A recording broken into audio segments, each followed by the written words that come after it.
Mill site was discovered in 1993 when I was traveling around the state, and particularly the upstate, searching for prehistoric rock carvings.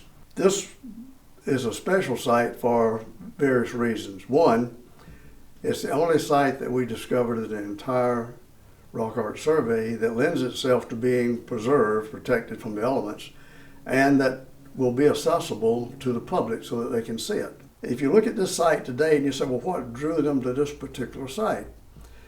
Well, it's a special place today. And special places today almost certainly were always special places.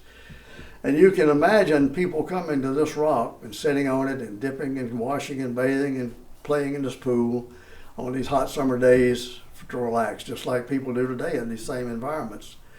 I would like to take credit for finding this site, but I did not. One of the volunteers, Michael Bramlett, found it. And the way it was found was on a rainy day. I had been by this site several times when the sun was shining real bright, couldn't see a thing, and I had pretty much written it off as a possible rock art site.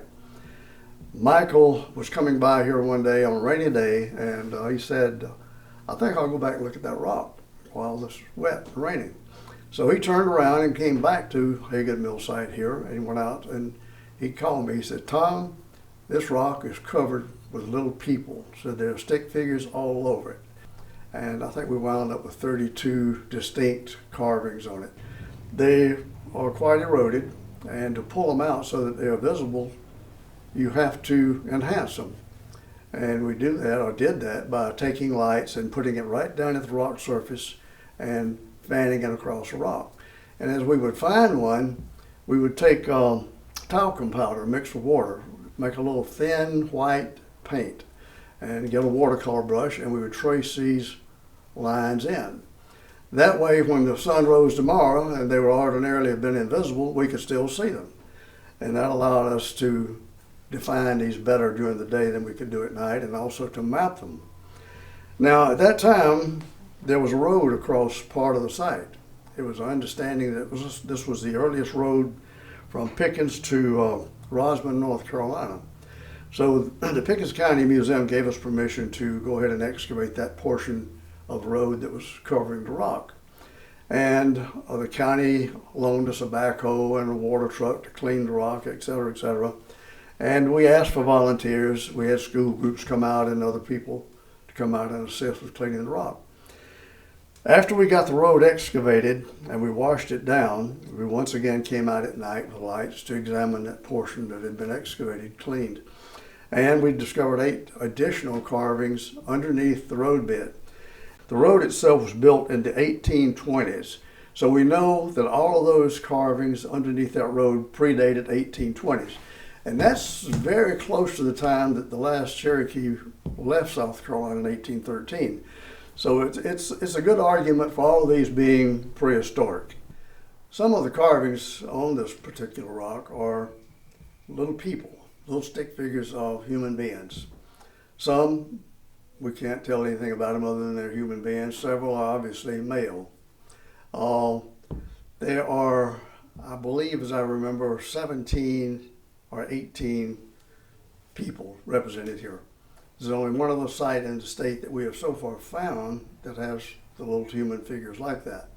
And there's only 2 on that site. But 3, 4 of these are encased or enclosed, I should say, in what appears to be a dwelling. It's like a box that's carved, pecked around them. And then there's a little cupola on top of the box, like a little raised dome over these people. 3 of them are just plain, unadorned people, male figures. One has like antenna or horns coming out of the head. And that's a figure that is seen in other rock art sites around the country as well. The little people that are just plain people are scattered across the rock, and they're very small, very difficult to see. One, and I think it was maybe 2, have pecking all around them. And that's not uncommon in prehistoric rock art either. For what purpose, nobody really knows. But they would take a hard rock and just peck around that glyph. And maybe it was just to enhance it, or maybe define it, separate it, or set it apart from the others. We don't really know.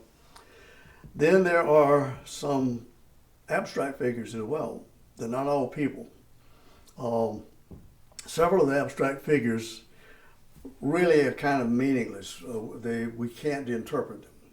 And if we attempted to interpret them, what we thought about them could be as different from your opinion of them or somebody else's as, from people from Mars coming down looking at them.